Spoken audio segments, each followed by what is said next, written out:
This session is following on from the excellent session with David Kinniston earlier, is entitled Britain's Greatest Achievement. Now you think about penicillin, radar, the Beatles, World Wide Web, lots of things. The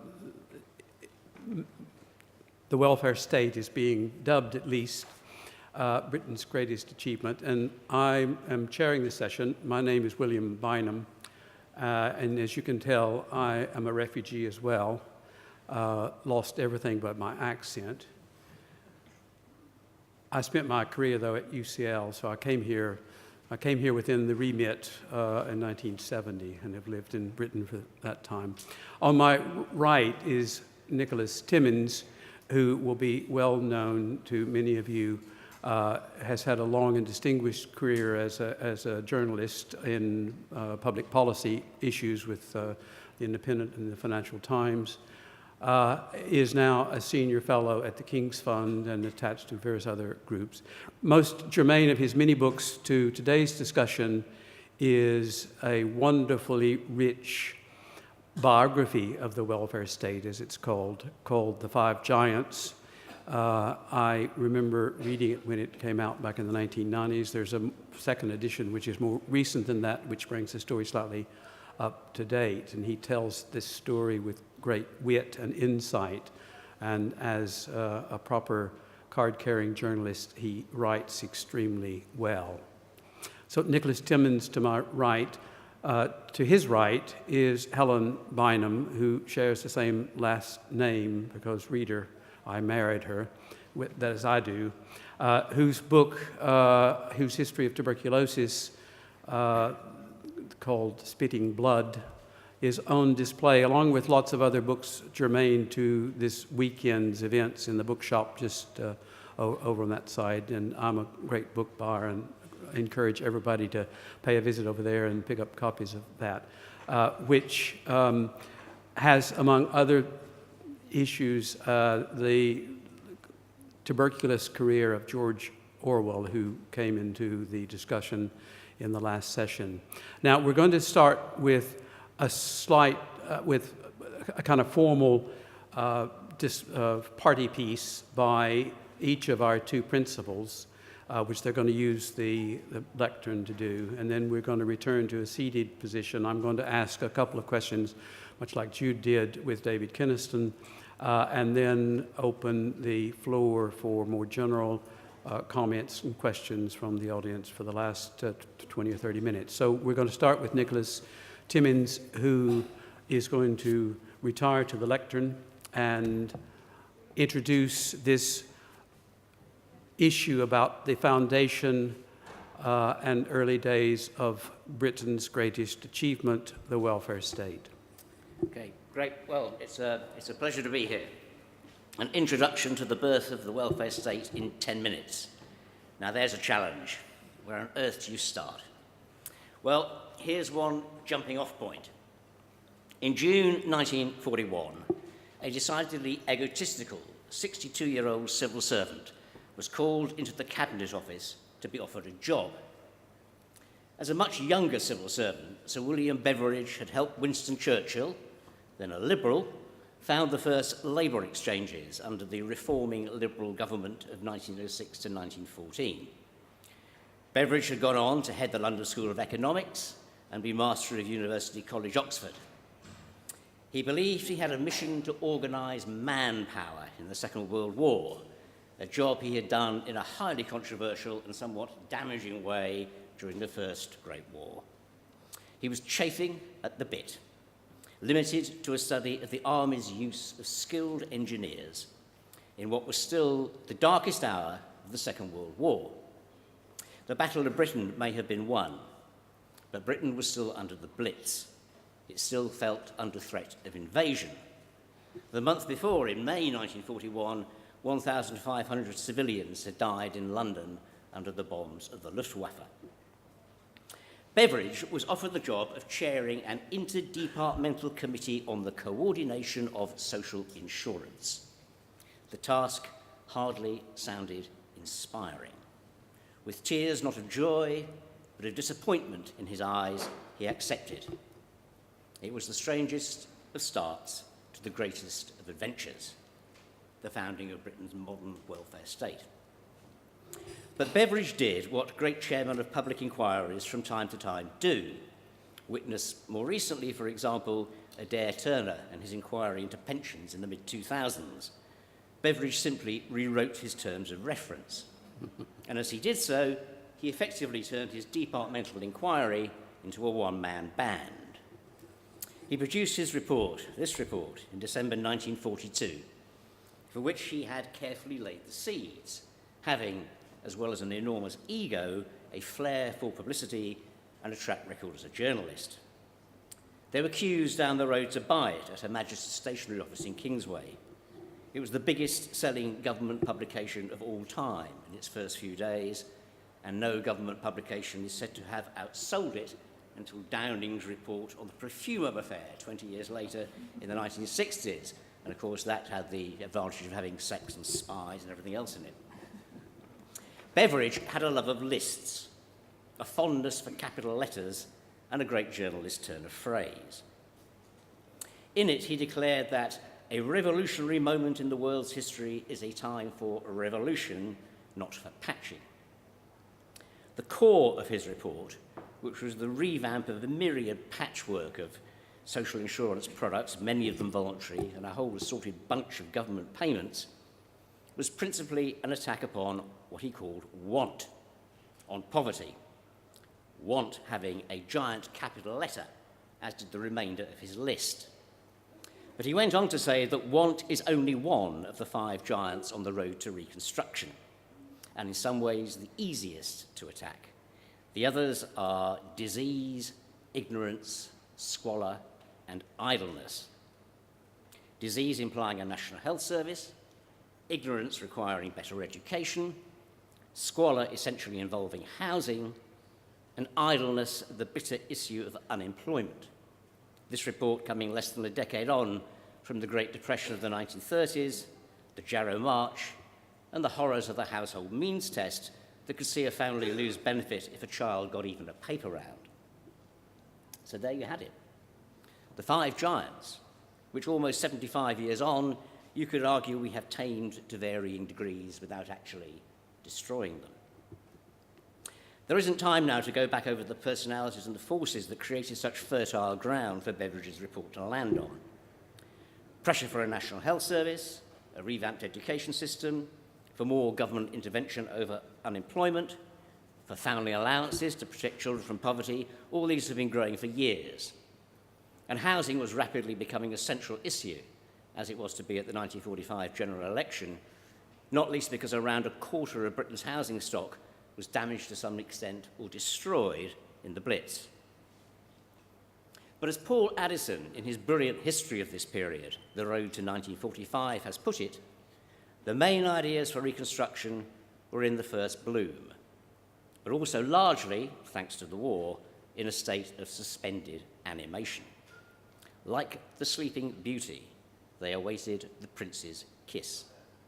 And in almost every field, Beveridge's report was the decisive breath of life. Beveridge is sometimes falsely credited with founding the NHS. In fact, that fell to Aneurin Bevan. Beveridge simply made the heroic assumption in his report that one would be created, as he also assumed, to help make his new social security system work, that there will be children's allowances, family allowances. And he also assumed that there would be, and I quote, full use of the powers of the state to maintain employment and to reduce unemployment to seasonal and cyclical swings. His report designed modern social security, what we now unfortunately tend to describe misleadingly as welfare. In essence, this involved the payment of national insurance contributions to provide a national minimum safety net. Its key building blocks, beyond the non-contributory family allowance, were unemployment benefit and a basic state pension. They will be paid, and again I quote, as of right and without means test, but they would be a minimum income so that individuals may freely build upon it. It was not, he said, a plan for giving to everybody something for nothing. It involved contributions in return for benefits. The Labour government implemented this after 1945, though not quite in the way intended. It was others who tackled the other four giants. Rab Butler, the Conservative Education Minister in the wartime coalition, produced the monumental 1944 Education Act. It raised the school leaving age to 15. It solved, at least for 60 years or so, the great religious divide in education that more recent reforms have brought back to the fore. Over time, it eliminated the all-age elementary schools, and it divided the children into the gold, the silver, and the iron. Through the grammar schools, the technical schools that never really materialised, and the secondary moderns, though with an opportunity for children to move between them, which again never really materialised. In preparation, it almost also addressed the problem of integrating the public schools into the state system, many of them at the time being in deep financial trouble. But that moment and that opportunity passed. Churchill paid little attention. His main advice to Butler was, tell the children that Wolfe won at Quebec. Bevan did health and housing, and Keynes' theories for 30 years underpinned the policy of full employment, although what full employment actually meant was never formally defined. It's easy glibly to see the three Bs, the Conservative Butler doing education, Labour's Bevan tackling health and housing, and the Liberal Beveridge designing social security, as evidence of a rosy glow of consensus about the welfare state that could easily be overstated. The solidarity generated by the war was real, but again should not be painted in a monochrome pink. There was looting during the Blitz, strikes were not unheard of, and there was a flourishing black market. But there was a sense of that we are all in it together, which does not quite have a modern ring. And finally, the sheer administrative achievement was staggering.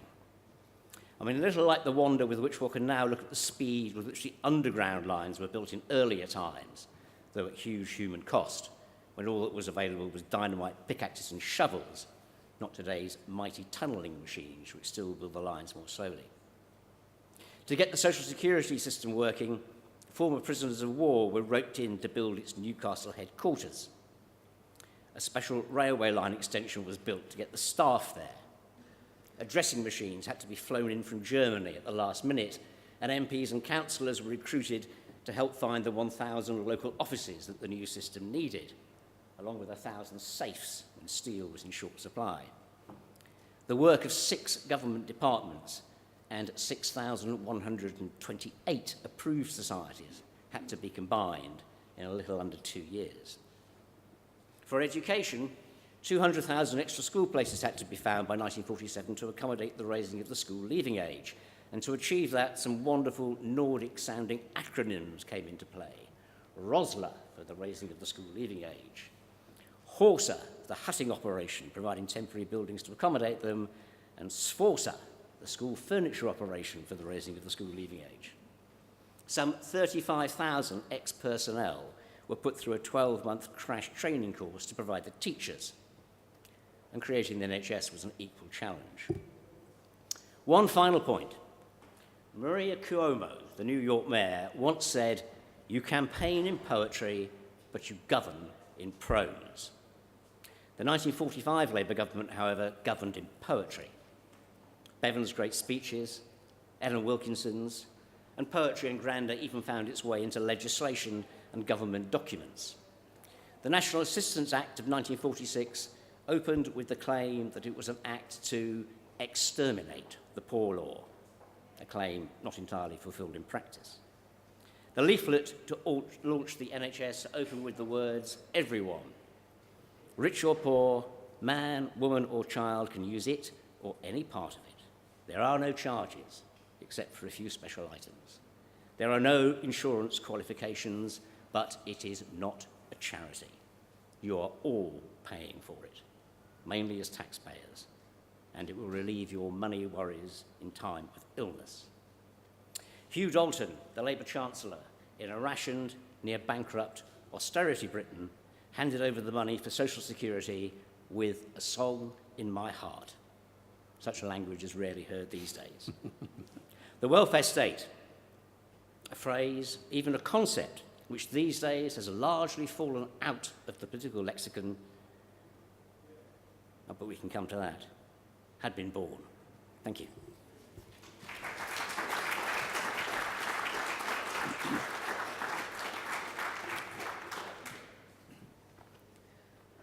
The NHS is our national treasure.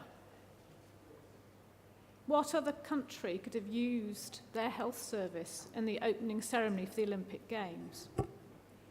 Like a slightly wayward child, we defend it from casual criticism by outsiders, and we grumble about it between ourselves. We think about it mostly when we or those we love need to use it, or when a certain specific part is under threat. There are both sound bites of satisfaction and unawareness of how threatened change will actually affect us. And it's been that way for much of its history. Since its launch in 1948, we've moved from being grateful for its very existence to seeing it as a right of citizenship. We've also moved from blindly accepting our doctor's authority to become partners in our own healthcare. The difference between the medicine that was available in the late 1940s and now is absolutely staggering, but we still want it to be delivered with care, compassion, and competence. And we're much more likely to talk about our health problems now than we were then. And we're much more likely to be attuned to the wider social determinants of health than our historical peers. No smoking, low cholesterol, don't spend too much time out in the sun, reduce your stress levels, get your kids into a good school, give them access to green spaces. You're familiar with all this. We don't suffer the serious infectious diseases of childhood anymore, but we do live out the chronic problems of old age. And in this changing worldview, we worry about what our politicians might do to the basic tenets of the NHS, which were enshrined in its foundation. First of all, comprehensiveness, that all that can be done will be done.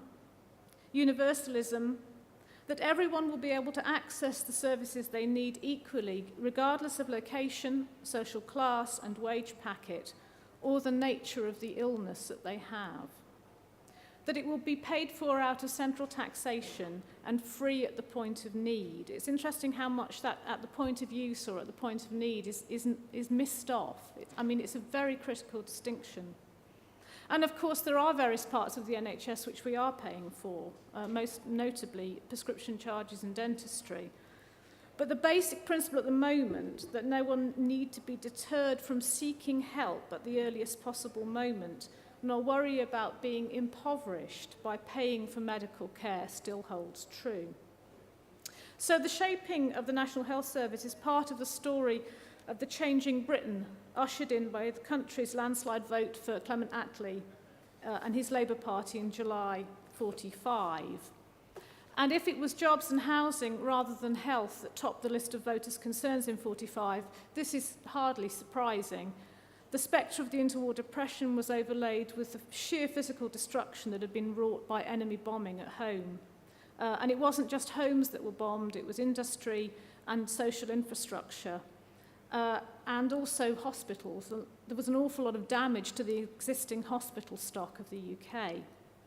So voting for a government committed to full employment and decent housing was potentially a vote for improving the nation's health in its broadest terms.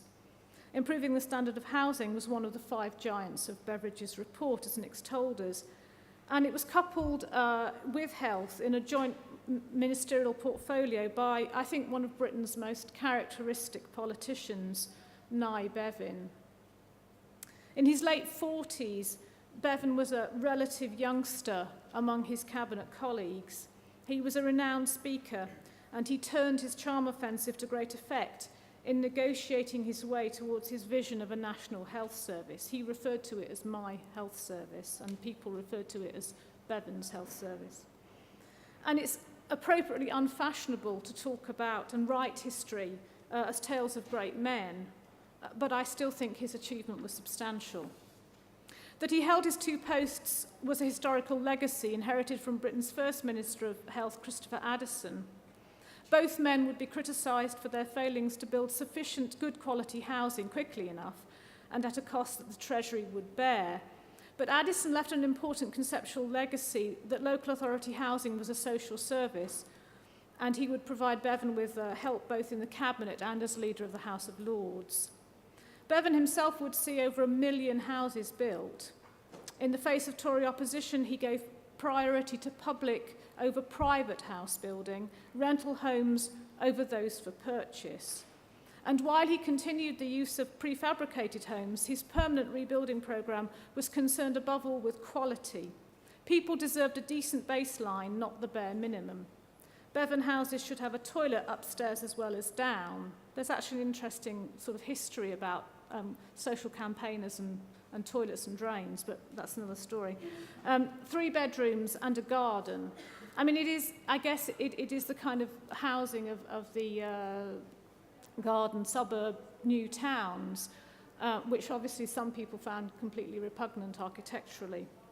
And Bevan said, we should be judged for a year or two by the number of houses we build. We shall be judged in 10 years' time for the type of houses we build. And that concern with standards was also part of his vision for the National Health Service. Between his assuming office and November 46, when the NHS legislation was passed through Parliament, a service blueprint was formed in 3 parts, each of which had their own separate administration. What we think of as primary care services, GPs, dentists, opticians, pharmacists, they were run by executive councils. The community services, environmental health, district nursing, midwifery, health visitors, they were still remained under the local authority control. And hospitals, achieved through nationalising the disparate part of Britain's hospital network, the voluntary and other charity-based hospitals with their private pay beds, as well as limited access for other people, and the local authority hospitals, which ranged from large, extremely well-run institutions in London with sophisticated services to tiny, poorly equipped facilities outside of London. It was rural deprivation all over again. The aim was to ensure that, under Bevan's blueprint, the aim was to ensure that these kind of differences, what we call the postcode lottery, would be done away with, and that both staff and equipment would be distributed evenly throughout the country. In the financial circumstances in post-war Britain, it was quite an ask, and the tripartite administration that I've outlined was an awkward legacy. The blueprint was to be funded from central taxation. It wasn't to be an insurance model, and that was thanks to the largesse of Hugh Dalton, who was Chancellor of the Exchequer, was extremely generous with the money that he gave out for the welfare state, including the NHS. But it had to be planned and it had to be staffed. The GPs wanted to retain their right to sell their practices and abhorred the idea of becoming salaried civil servants. The elite consultants wanted to retain their right to private practice, but stood to gain a great deal from a paid hospital post rather than the prevailing honorary system of appointments. Bevan famously reported afterwards that he'd stuffed the consultants' mouths with gold. And he was aided in this by Lord Moran, President of the Royal College of Physicians and Churchill's personal doctor. And actually Moran, very crucially, shared Bevan's vision of regional equality in medical excellence. He suggested that good pay and working conditions would attract good doctors beyond the places where they had traditionally had to be able to attract enough private paying patients to work alongside their honorary hospital appointment. And he would play a crucial role in bringing the GPs and Bevan together after they'd had some serious spats. The GPs were represented by the British Medical Association, and I think it's a reasonable truism that the people who could afford to vote in the BMA plebiscites were the very well-off GPs. The younger GPs who were trying to build up practices were probably out looking after their patients rather than voting. Adequate compensation was put in place to end the sale of practices, which Bevan referred to as inconsistent with a civilised community for patients to be bought and sold over their heads. And he also gave assurances they wouldn't be made at that time into full-time salaried civil servants. On the 4th of July, 1948, the evening before Bevan was to symbolically receive the keys to the Park Hospital at Trafford in Manchester on the appointed day, the 5th, he made a speech.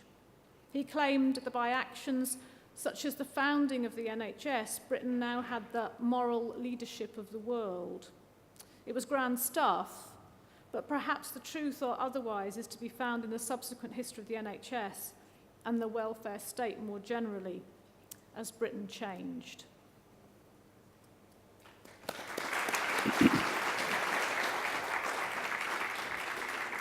Thank you, Nicholas and Helen. Lovely broad brush setting out of the early history of the welfare state and what is sometimes seen as the jewel in its crown, the NHS. I want to start by asking Nicholas, if I might, to go back to his reference to the three Bs, the fact that Rab Butler was a Tory, that William Beveridge was of the Liberal Party, and that Nye Bevan, of course, was Labour.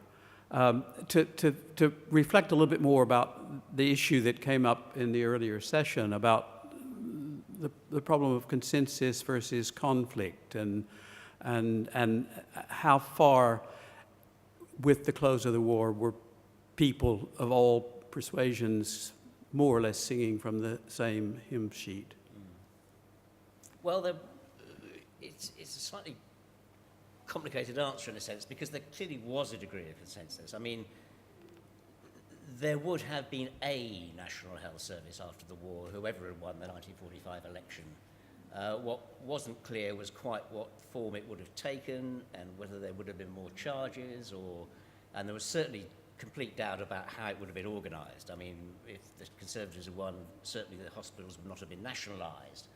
But there was such pressure building for a national health service that something would have emerged from that. Housing was an absolutely crucial central issue, and there would have been a huge house building programme.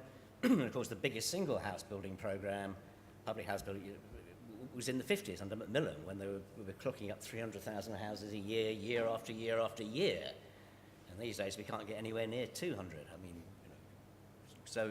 so there was a degree of consensus around that, but there was a shift in the Conservative Party sort of over the 40s and into the early 50s, when you got a new and a younger generation of Tory Party politicians coming through, like MacLeod, like, believe it or not, Enoch Powell, and Macmillan, and the Conservative Party adjusted to what the country had clearly voted for in 1945. There's a wonderful story about the 45 election where you go around canvassing and people will say, how are you going to vote? And they say, we're going to vote Labour. And they say, who do you want to be Prime Minister? And they say, we want Churchill. They say, well, you can't have both, you know. And the vote was clearly for the reconstruction that Labour produced. So there was a kind of emerging consensus. But that doesn't mean to say everybody agreed about everything by any means. There were bitter battles around great chunks of all this stuff as it went through. And maybe you can come later to a sort of longer-term view of, you know, what the Conservative position was and what the Labour position was. Right. You think? Well, I think the other thing that is that even within the Labour Party, even as they're setting up the NHS in 46, Bevan is having to fight for his corner. Other people want money spent on their ministerial roles as well, but there are different ideologies even within the Labour Party, even within the fact that that they've said that they're going to deliver this thing that everybody seems to want so much, and so Bevan has his own. He really does have a very strong view of how he wants this to be, and he is lucky, I think, in the fact that Dalton backs him, and also that he strikes up this slightly absurd relationship, I think, with Moran. I mean, I think that was an unexpected boon for him. Moran was the midwife. Moran delivered it in many ways. And there were huge internal battles. There was a huge battle between Bevan and Morrison. Morrison wanted local authorities to run the local authority, to run the health service, and referred to the NHS as Bevan's bloody NHS. You see, it was my NHS. He got really. So there were internal battles within Labour as well, between the parties. Of the five giants, on the assumption that the welfare state was aimed at tackling these problems, social problems that Beveridge had identified, do you think the NHS or something else was the most radical attempt to solve the problem? I mean, in terms of education and unemployment and housing and so forth, what's the most sharp change in policy, way of life?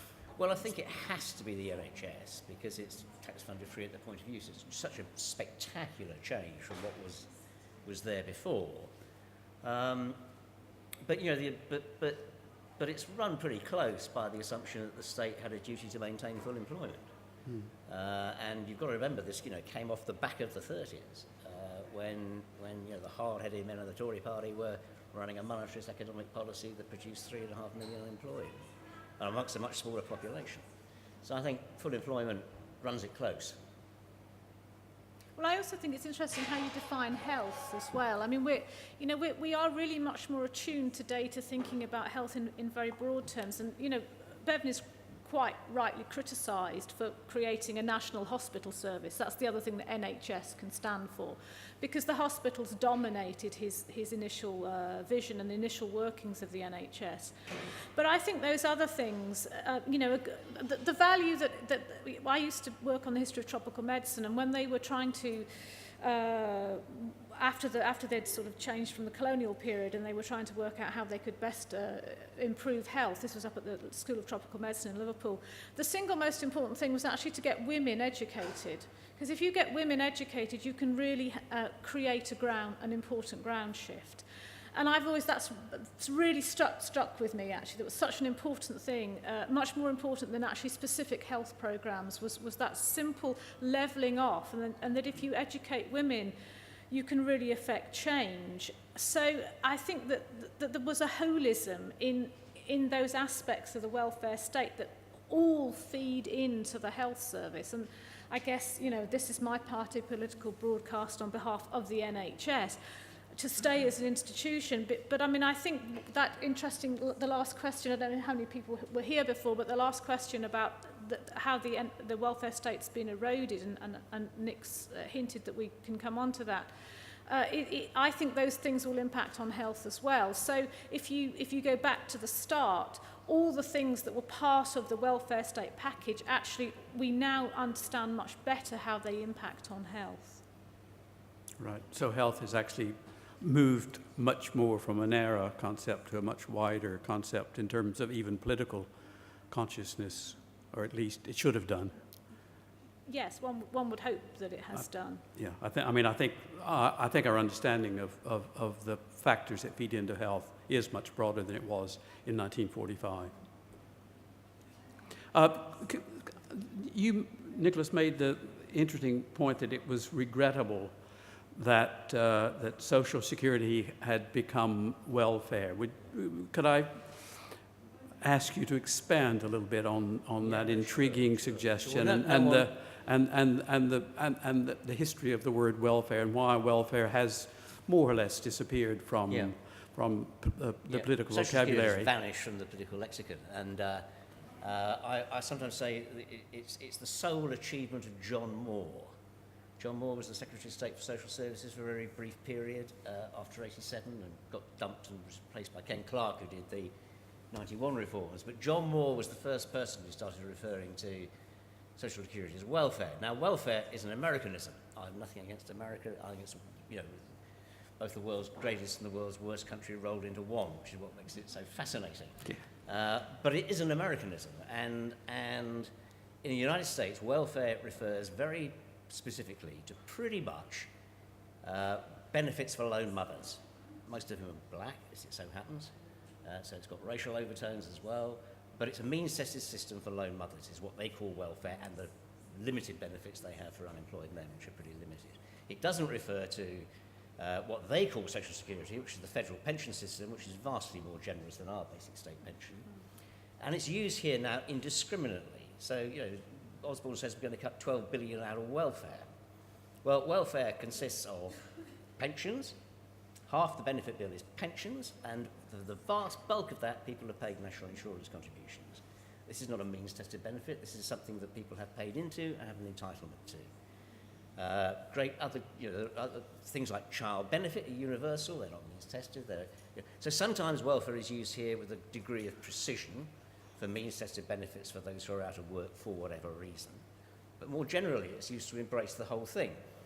And when you do that, and we end up with the language of strivers v scroungers and all that sort of stuff, you pollute the public debate about what benefits are for and their many very different roles and how they are constructed and their purpose. So I think it's been a serious loss from the political lexicon to lose the concept of social security and replace it purely with the idea of welfare, and Labour politicians are just as guilty of this as anybody else. Well, but the use of the term welfare state was very common earlier than John Moore's Yeah, but have you heard a politician refer to the welfare state in the last decade? No.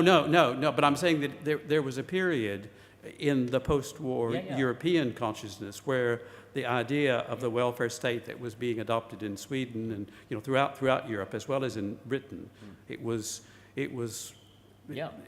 done without this sense of any strings attached to it. Yeah. It was part of the kind of entitlement that citizens in any country had. Yeah, absolutely. Yeah. No, across the whole of the developed world, even arguably in America, there's a huge expansion of welfare state-like activity following the Second World War. And my other objection to welfare, of course, is the meaning of the word has almost been turned on its head. I mean, welfare is meant to be about welfare. Now, nowadays it's means-tested benefits for the not always deserving poor. The meaning of the word has almost been inverted. Yeah, interesting. Well, I'd just like to comment on the point that's been made that, I mean, we tend to think of, we tend to think of our own, if we're having this debate about, what was it that did the war matter?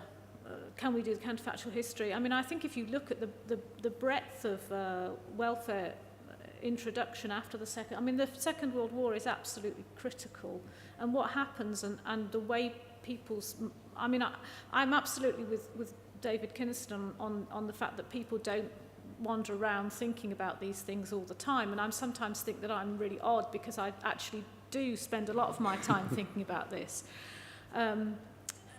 I just, that it was such a universal thing in the developed world for people to think that we actually need to start and treat our people better than we've done in the past. And I do think the war was vital in maybe facilitating, maybe shaking up. I don't know whether you want to come in on that. I mean, the more you think about it, the more powerful it seems to be.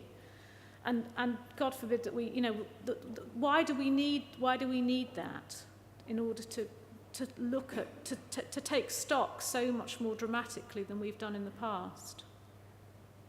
I don't know the answer, I'm afraid. Helen, could I ask you to take up a little point that you alluded to in your talk about the NHS, and this is just the notion of how much myth-making in terms of our own perception of what happened in the early years of the NHS, and indeed of the strengths and weaknesses of the NHS as an institution.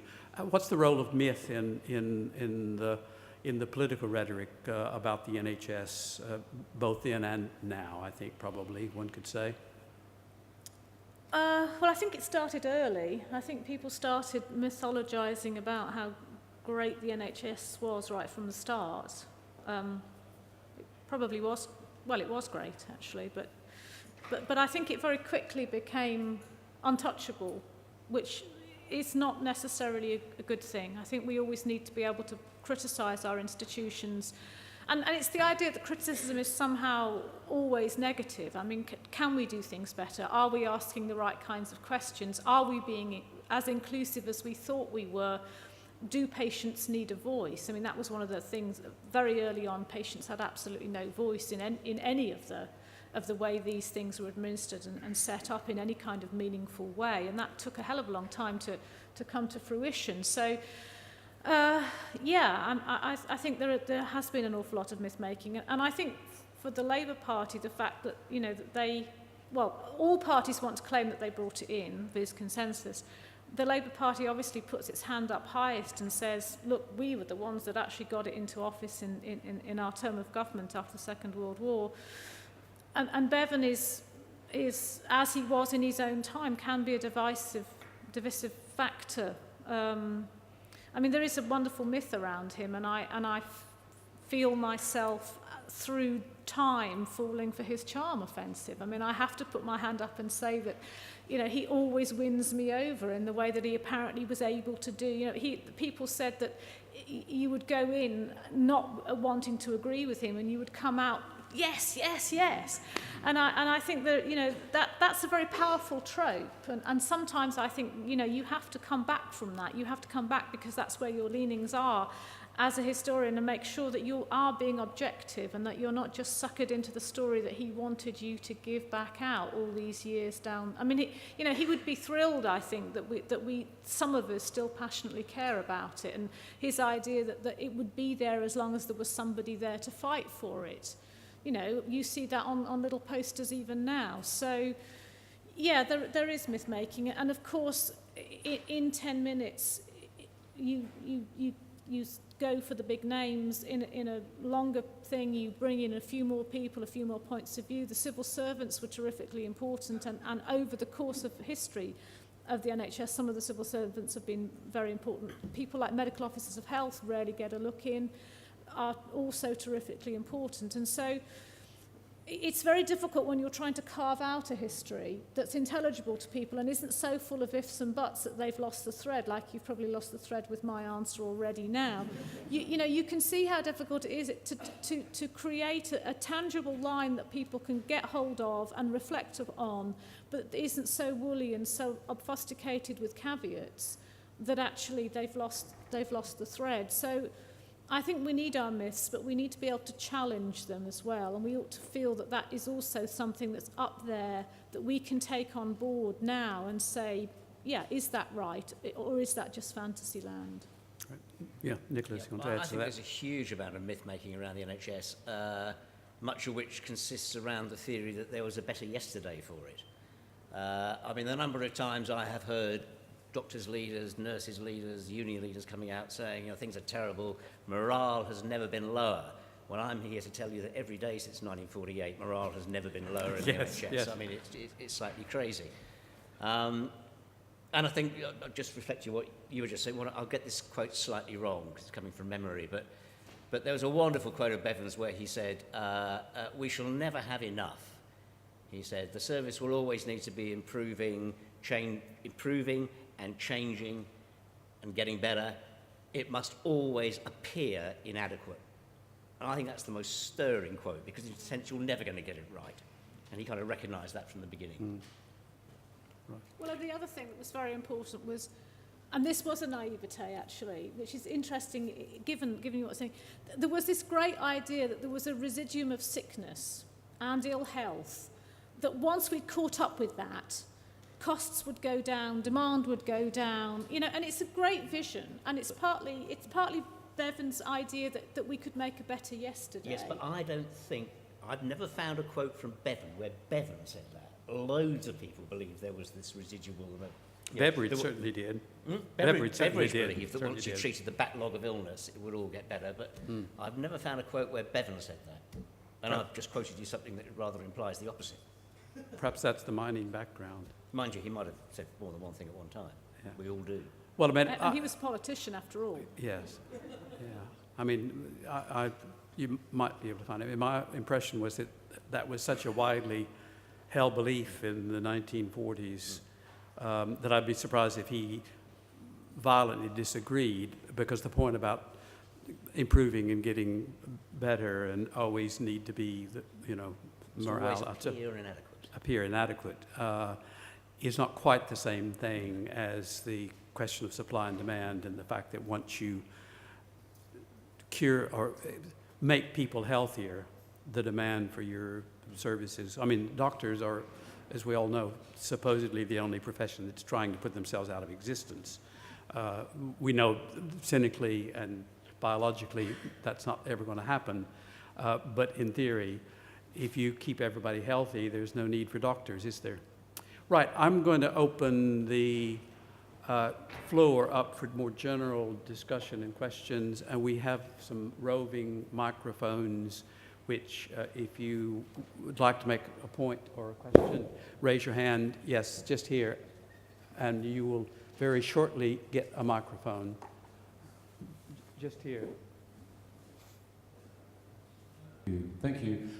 There's an idea that one has often heard over the years that post-war welfare states, not just in the UK, but around Europe and around maybe even in the US, were partly shaped by the presence of communism and by the USSR and by the Eastern Bloc and by the countervailing force there. I mean, primarily, I suppose, in terms of the idea that you need to install a welfare state to buy the workers off against communism, as it were. So I'd like to ask about that idea and about how far the history of the USSR and so on and its ultimate demise might then contribute to our history of our welfare state. Or also, is there also a positive way in which communist states gave any positive models for welfare states in the West? I think my answer to that would be not the second part, but I think there's some truth in your first part. Except that there was very widespread admiration for the medical achievements of the Soviet Union among a lot of left-wing intellectuals in the 1920s and 30s, people who went there. And I mean, Henry Sickrest, I know very well, and he's an American, he's a Swiss, writes the book on Soviet medicine, the Webs Go. I mean, there is a lot of admiration for what was achieved in terms on a social level in the USSR. But I think there's also a lot of ambiguity about we really need them now when we're fighting the Nazis, but we don't really trust them, and I think that probably disappears pretty much after the war. But it's also true that what the Webbs et al. Was shown when they went to Russia was the very best, and that, you know, what was going on outside of the show hospitals was not great, but it was a basic principle that the communist state would look after you, cradle to grave. And of course, I think that was one of the reasons that America was so unhappy when we voted in our Labour government in 45, and you know, because the special relationship, which I think is one of the great misnomers apart from Maggie and Ronnie, you know, they were unhappy about the way they thought Britain was going. Tony and George had something going. Yes, just. You talk quite a lot about the factors that led to the creation of the welfare state after the Second World War, and I was wondering if you had any thoughts on what's really driven the change in public perceptions more recently, in terms of, you know, we know that the public from opinion polls are generally very much in favour of cuts to welfare provision, and I think that's also reflected in the main political parties. So, for example, if you look at the benefits cap announcement recently, even Labour wasn't really prepared to say that, you know, it would largely hit single parents with very young children. The public are very supportive of those kind of cuts, and I wondered if, kind of looking back at the last period, you had any reflections on what's really driven that kind of shift in public attitudes towards welfare support? Well, clearly there's been a rise in individualism, and that must have an impact. There's been over the years, there has been a lot of faith on what you might broadly call the left about being willing to argue the case for it, possibly the face of the rise of individualism. I think in terms of the benefits cap recently, I mean, if you take a long cyclical look at public attitudes, you find that whenever we hit a recession, initially attitudes to the unemployed harden. More people are out of work, and public attitudes actually harden against them. And then, you know, as we come out of a recession, they soften again a bit. So I think there's partly a cyclical effect happening there, and you can see that quite clearly over the years of recession and boom and bust. So people are more generous in better times and harder on those who are out of work and not working in tough times. So that's a part of it. But also, I mean, society has just fundamentally changed. I mean, hugely changed from the society of 1945. Very difficult to compare it.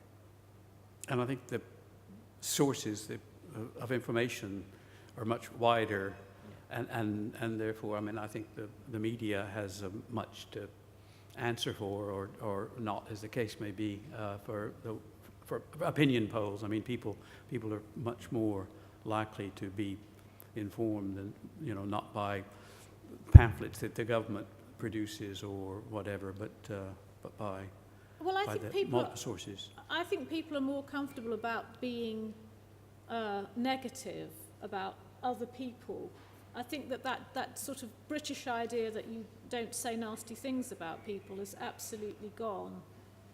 And I think that's also, I mean, politicians have to be aware of that voice, and maybe they adopt that voice themselves. But I mean, I think this goes back to this idea of how important the war was, and I David Kinston's absolutely right about the mass observation stuff, about how it shows where people's preoccupations are, and they're not with worrying about everybody's social welfare and all that kind of thing, but one of the things that happened in the war was that different people were exposed to different things, and they had experiences that they didn't normally have. And I'm very much aware that I don't really have a great deal of understanding, I think, of what it's like to be absolutely at rock bottom financially. I have been fortunate enough, my parents did, and I'm a real product, I think, of post-war Britain. I'm of the Butler Education Act, of the NHS, and so, I mean, I feel engaged with it in a way because I think my parents gave me enough fear of what it might be like not to live in that sort of society. But I think we've lost our fears, I think, and so we've certainly lost the fear of what sickness might do to you, other than the emotional pain and the physical pain of being ill. We've really lost that sense of how you could be bankrupted just by being ill. And so we turn our attentions elsewhere. And people did worry in the interwar period about what would happen to you if you were sick, and particularly if you were a woman. I mean, I hate to just kind of trumpet on about women, but in the interwar period, under the National Health, the NI insurance contributions, it was the working man, because if that was the way of keeping the family out of poverty. If you supported him in his time of sickness, then you would stop the whole family being dragged down. Yeah. But women weren't covered. But women weren't covered, and so part of the residuum after the Second World War that was discovered, doctors would report these women with these awful prolapsed uteruses who, they didn't have access to healthcare services. And so all those kinds of things did consume people's energies and the way they negotiated the world. And we have just moved beyond that. And so we are at liberty, I think, to express our fears and our antagonisms in a way that maybe didn't happen before. I'm not saying we're nastier. We're probably about the same, but I think that we're more comfortable about talking about it when we are nasty.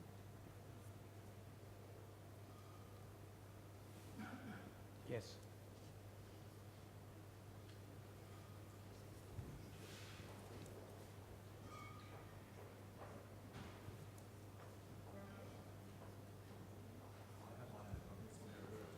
Can I go first?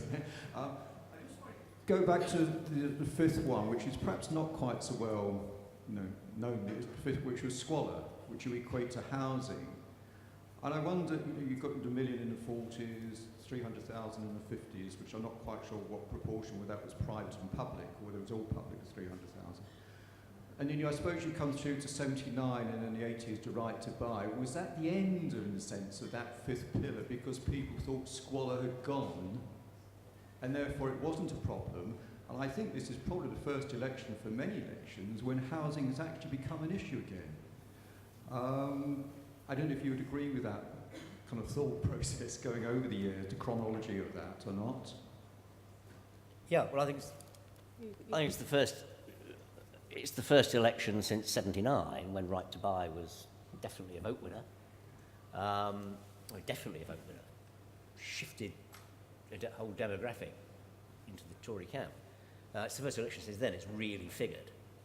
And of course it's partly really figuring because of course the great mistake with Right to Buy was that the houses were sold but nothing was built. And, every government since '79 is responsible for that. We have a hugely growing population and a massive housing crisis because we've never addressed the numbers since the end of the 80s. There was...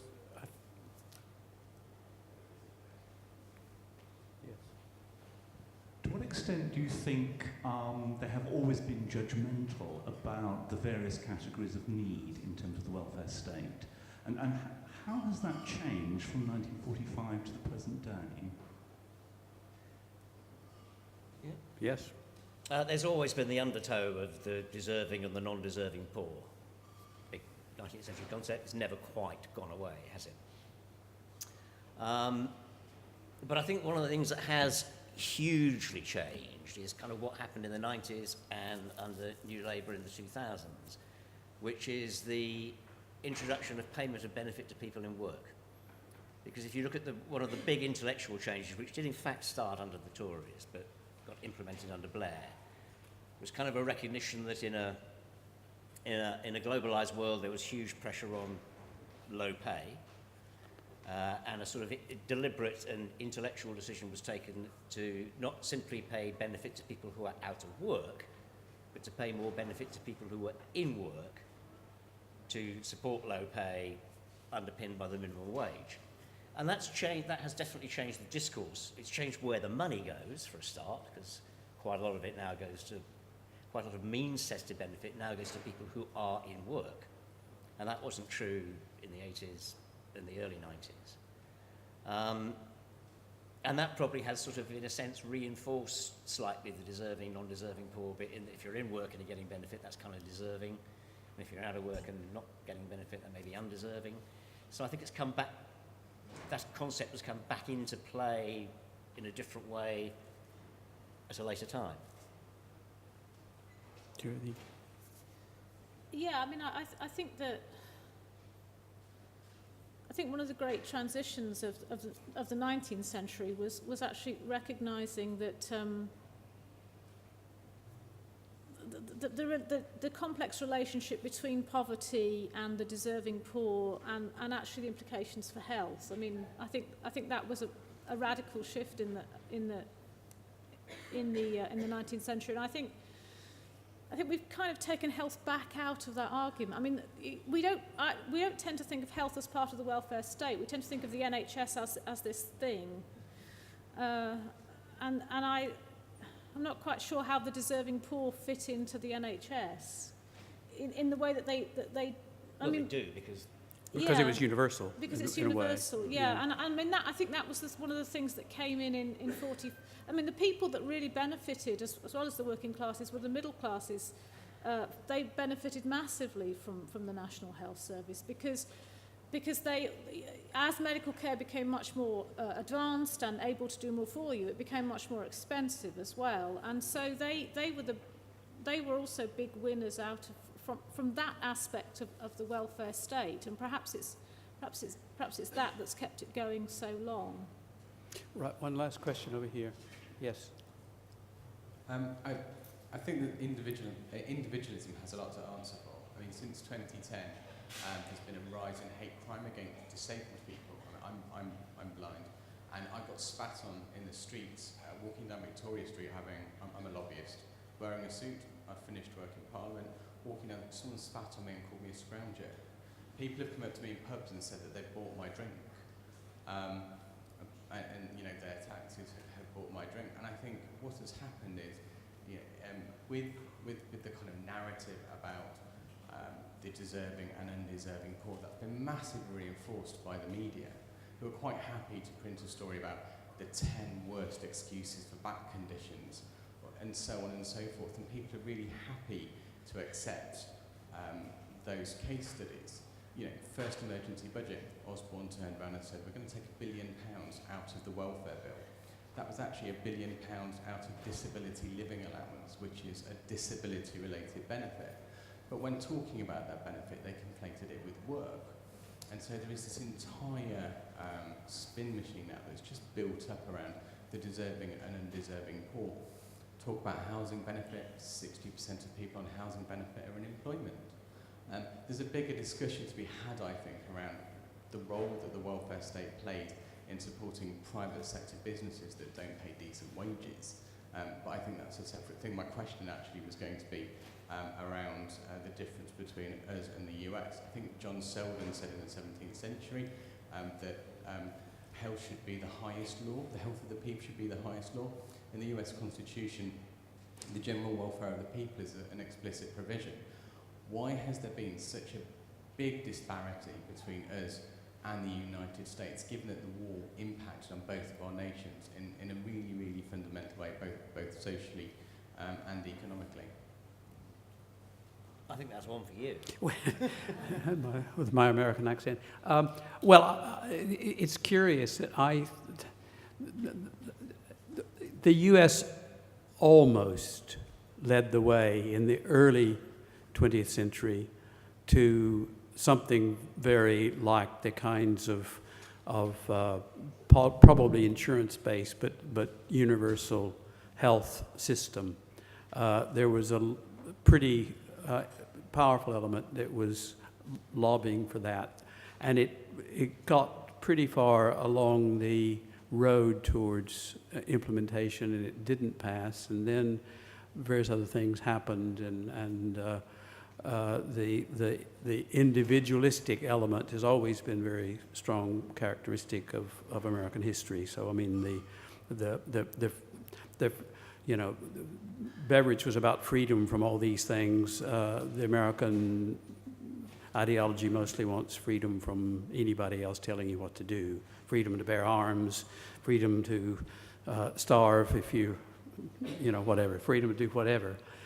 So I mean, I think, and I think probably the Cold War Russian thing, to go back to an earlier question, was even more powerful in the U.S. than it was in the U.K. I think Britain was much more conscious in the 2 years between the outbreak of war and then Germany attacking Russia of the importance of Russia's involvement in the Second World War than the Americans. By the time the Americans came in, the Americans, they were mostly, well, not mostly, but they were partially fighting Japan, and they were always convinced that they were going to be the key, and they'd been told, and they were probably the key at the end of the day to the fact that the Allies could win. But there was a long period when America was sitting on the side, and we were very reliant on Russia and following the news of what was happening between Russia and Germany. So that I think tended probably to sweeten the relationships between the U.S. and the UK and the USSR. Not to say that we didn't participate in the Cold War, but I ramble and the time is up, and I must say thank you to Nicholas, to Helen, to all of you for participating. As always, we'll have a 30-minute break for a cup of coffee and a sandwich or whatever, and then return to our smorgasbord of wonderful events during the afternoon. Thank you.